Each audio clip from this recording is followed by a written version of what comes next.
Kaixo, JAG da kalkulo horriko gehigarri bat eta balio du datu baseak politago eta hobeto antolatzeko. Adibidez, hauek webgune batzuk dira musika doan aurkitzeko. Zailkatuta dago, nik hemen sakatzen badut, musika edo soinuak topa ditzaket. Soinuak hautatzen badut, begira, 5 webgune daude.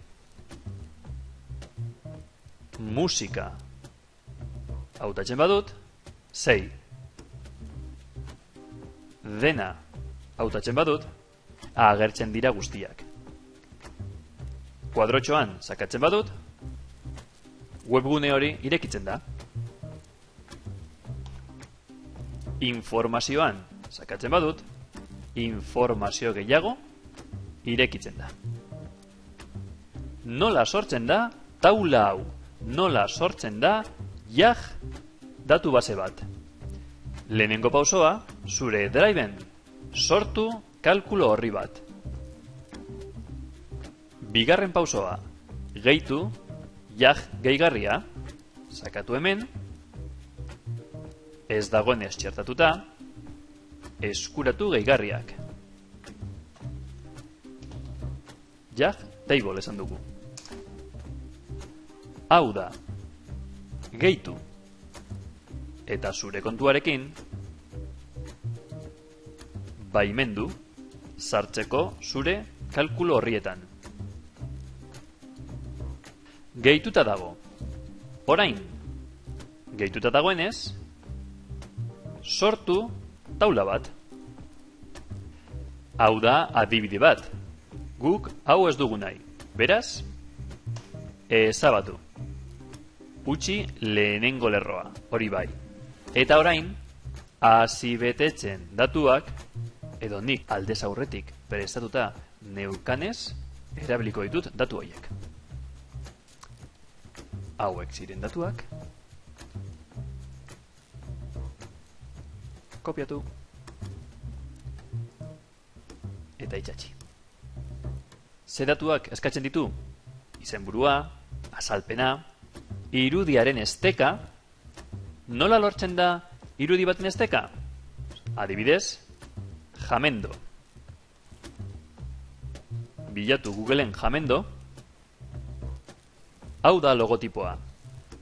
Eskuineko botoiarekin. Copiar dirección de imagen. Bada espada, ziurtatzeko. Beste leiho batean, itxasten baduzu, hemen agertu behar da. Horrek esan nahi du, hau dela logotipo honen helbidea. Beraz,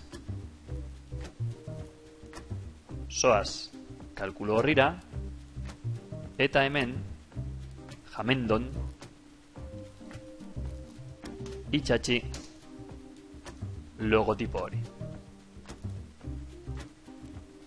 Hobeto ikusteko, txiko dugu, horrela.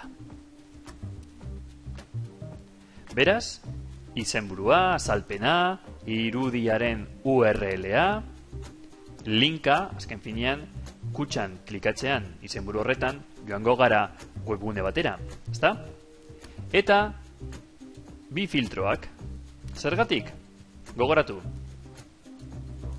Hemen dago filtro bat, hemen beste bat. Kasu honetan bakarrik bi baldintza daude. Musika edo soinuak. Nahi baduzu, erabili bi irizpide hauek. Behin beteta, hau da gure taula politaren helbidea. Kopiatu.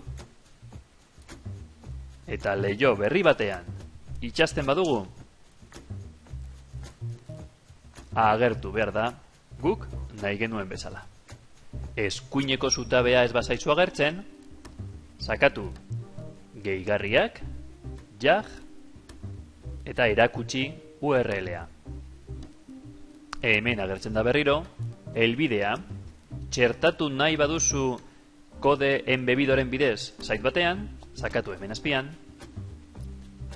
eta hemen dago kode enbebido edo kode URL hori. modurik errezena datu base politak eta erabilgarriak egiteko. Eskerrik asko, agur!